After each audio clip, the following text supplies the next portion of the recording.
Welcome to whistle.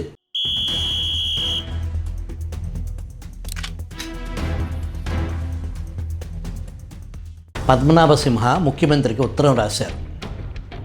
Mudragada Padmanabham మాజీ కాపు నేత, తనను తాను సామాజిక న్యాయ పోరాట యోధుడిగా ప్రచారం చేసుకున్న నేత. ప్రస్తుత పద్మనాభరెడ్డి 2024 ఎన్నికల ప్రచార సమయంలో చేసిన సవాల్ ఏంటి? వైసీపీ వృధనేతగా వీర కాపు అని చెప్పుకునే ముద్రగడ జనసేన అధినేత పవన్ కళ్యాణ్పై బహిరంగ సవాల్ విసిరారు. పిఠాపురంలో పవన్ కళ్యాణ్ ఓడిస్తాను, ఒకవేళ అలా జరగకపోతే నా పేరును ముద్రగడ పద్మనాభరెడ్డిగా మార్చుకుంటాను అని ప్రకటించారు. ఒక కాపు రెడ్డి అవుతాడా? అవకాశమే లేదు. దానికి మను ఒప్పుకోడు. మీకు ఇష్టం లేకపోతే దేవుణ్ణైనా మార్చేయచ్చు. అది ఎలా అంటారా? మతం మారితే దేవుణ్ణి మార్చినట్టే కదా. అది వ్యక్తిగత ఎంపిక.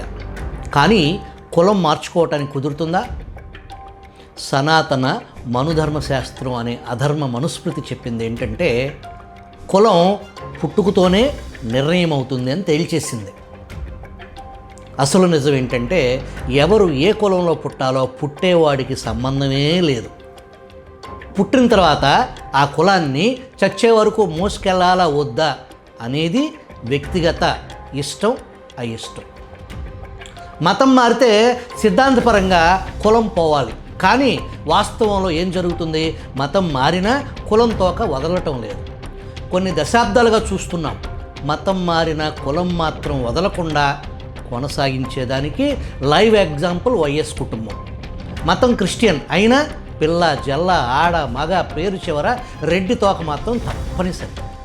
అలాగే మోసెస్ చౌదరి అనే అటువంటి పేర్లు ఉన్న క్రిస్టియన్ మత ప్రచారకులు. పద్మనాభరెడ్డి విషయానికి వద్దాం. ఎన్నికల్లో జనసేన అని గెలవటం పద్మనాభరెడ్డిగా పేరు మార్చుకున్నట్లు ఆంధ్రప్రదేశ్ గెజిట్ అధికారిక ప్రచురణ విభాగం, కమిషనర్ ప్రింటింగ్ అండ్ స్టేషనరీ విభాగం ఒక ప్రైవేటు ప్రకటన పేరు మార్పు అని పేర్కొంటూ, మారిన పేరు చట్టబద్ధమైన బాధ్యత ప్రభుత్వానికి సంబంధం లేదు, లీగల్ సవాళ్ళు ప్రభుత్వానికి సంబంధం లేదు అని అదే గెజెట్లో ప్రకటించి పద్మనాభం కాస్త పద్మనాభరెడ్డి అయ్యారు. మాజీ హోంమంత్రి ఎంయు మైసూరారెడ్డి అప్పట్లో దీనిపై స్పందిస్తూ, కాపు నుంచి రెడ్డిగా ఎలా మారతాడు, అసలు అలా ఎలా ప్రకటిస్తాడు అంటే, మా రెడ్డి కులం కాపుల కంటే తక్కువ కులం అని ముద్రగడ భావిస్తున్నారా అని ప్రశ్నించారు. సో నేను ముందే చెప్పాను కదా, కులం మార్చడం కుదరదు. మీరు ఎంత చక్కటి తెలుగైనా మాట్లాడండి, మీరు శర్మ శాస్త్రిగా మార్చుకుంటాను అంటే మను చట్టం ఒప్పుకోదు. సరే, ఈ గోల పక్కన పెట్టి పద్మనాభరెడ్డి ముఖ్యమంత్రి చంద్రబాబుకు రాసిన ఉత్తరం సంగతి చూద్దాం. నారా చంద్రబాబు నాయుడు గారికి, మంత్రివర్యులు లోకేష్ బాబు గారికి ముద్రగడ పద్మనాభరెడ్డి నమస్కారములండి అని మొదలుపెట్టిన ఈ లేఖ, ఈ మధ్య గాడి తప్పిన రాక్షస పాలనలో దహనకాండ చూస్తున్నామండి. దీనికన్నా గౌరవ ప్రధానమంత్రి గారిని కోరి మన ఆంధ్రప్రదేశ్ రాష్ట్రానికి ఎమర్జెన్సీ పెట్టమని అడగండి. దీని ద్వారా ప్రతిపక్షాన్ని మీ పదవీ కాలం అయ్యే వరకు జైల్లో పెట్టడానికి ఉపయోగపడుతుందని. రజనీ గారిని, అంబటి గారిని, జోగి రమేష్ గారిని ఘోరాతి ఘోరంగా అవమానించటం ఎంతవరకు న్యాయమండి? దేశంలో ఏ రాష్ట్రంలో అయినా మీలాంటి పాలన ఎక్కడైనా ఉన్నదా అండి? తిరుపతి లడ్డు నెయ్యిలో కల్తీ జరగలేదని సిబిఐ వారు రిపోర్ట్ ఇవ్వటంలో మీరు చెప్పింది పచ్చి అబద్ధమని తేలిపోయింది. మా తండ్రి గారు ఎప్పుడు అబద్ధం ఆడొద్దు, ఒక అబద్ధానికి 100 అబద్ధాలు చెప్పినా సరి చేయలేము అని చెప్పేవారండి అని పద్మనాభరెడ్డి ఉత్తరంలో రాసుకొచ్చారు. తల్లిదండ్రులు పెట్టిన పేరు, కులం మార్చుకున్న వ్యక్తి చెబుతున్న మాటలు. చంద్రబాబు పరిపాలనలో ఎంతసేపు కాపు కులాన్ని టార్గెట్ చేస్తున్నారు. గతంలో నా కుటుంబాన్ని, ఈరోజు అంబటి గారి కుటుంబాన్ని అవమానాలకు గురి చేస్తున్నారు. గతంలో ఈ కులానికి మీకు అధికారం రావటం కోసం బీసీ రిజర్వేషన్ ఇస్తామని అధికారంలోకి వచ్చిన తర్వాత తమరు మొండి చేయి చూపించటం అందరికీ తెలిసిందే. కాపు కులం మీ మీద ఎంతో కోపంగా ఉన్నా పవన్ కళ్యాణ్ గారిపై ప్రేమతో మీకు మద్దతు ఇవ్వటం జరిగిందని, వారి మద్దతు ఇవ్వటం వలన మీరు జైల్లో ఉన్నప్పుడు డీలా పడిపోయిన మీ కార్యకర్తలు రోడ్డు మీదకి వచ్చిన సంగతి, ఈరోజు అధికారులకు వచ్చిన సంగతి నిజం కాదా? అయినా కాపు కులం మీద ఎప్పుడూ మీరు రగిలిపోతూనే ఉన్నారు.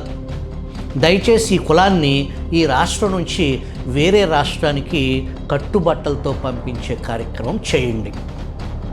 ఇది ఇట్లు ముద్రగడ పద్మనాభరెడ్డి. పద్మనాభరెడ్డి రాసిన తాజా లేఖ చదివితే ఒక విషయం సుస్పష్టంగా అర్థమవుతుంది. ఇది ప్రజల కోసం రాసిన లేఖ కాదు, వెంకటేశ్వర స్వామి భక్తుల కోసం రాసిన లేఖ కాదు, కాపు కులం కోసం అసలే కాదు. తాను రెడ్డి అయిపోయాను అని ప్రకటించుకున్నారు కాబట్టి ఈ చల్లారిన ఉత్తరం తన ఇష్టుడు జగన్ పాలనా వైఫల్యాలు, తిరుమల మహాపాపం కప్పిపుచ్చే కపటత్వంతో చేసిన ప్రయత్నం. దశాబ్దాల రాజకీయ జీవితంలో తాను అధికారానికి దాసుడుగా ఉన్నప్పుడు మౌనంగా ఉన్న ముద్రగడ పదవులు దక్కనప్పుడు మాత్రమే సామాజిక న్యాయం గుర్తుకు తెచ్చుకోవటం ఆయన రాజకీయ నైతికత విలువ. కాపుకులం పేరు చెప్పుకుని రాజకీయ లాభాలు కొట్టేసిన చరిత్ర ముద్రగడ సొంతం. కాపుల కోసం పోరాటం అంటూ రోడ్లెక్కారు, రైళ్లు దగ్ధమయ్యాయి, జగన్ ముఖ్యమంత్రి అయ్యారు. మీ పోరాటాల ఫలితం ఏమైంది?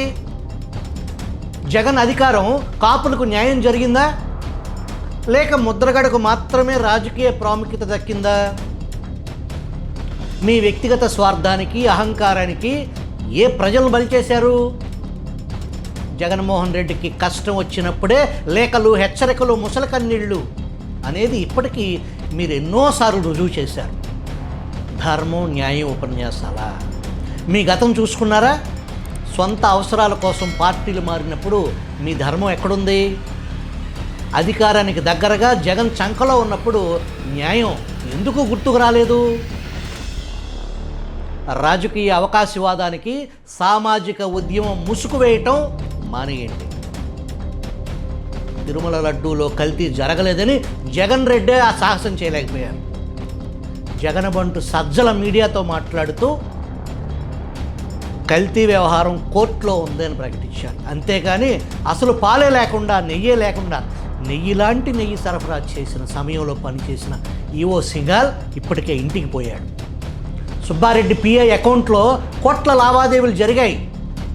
సిబిఐ చెప్పిన దానికి భిన్నంగా పద్మనాభరెడ్డి ఎందుకు వక్రీకరిస్తున్నారు? వైసీపీ మోజులో పడ్డ పిల్లికి అదే వైకుంఠం అనే సామెత మాదిరి పద్మనాభరెడ్డి పేరుతో వండిన విషపు పాయసం లేఖతో ప్రజల భావోద్వేగాలకు మోసపోరు. ఉత్తరాల నాటకాల నకిలీ ఉద్యమకారులుగా చలామణి అయ్యే వారి మాట చెల్లని కాసుతో సమానం. పద్మనాభరెడ్డి గారి లేఖ విషయం జోగి రమేష్ వద్ద ప్రస్తావిస్తే బహుశా పద్మనాభరెడ్డికి చిప్పు పూర్తిగా దొబ్బింది అంటారేమో.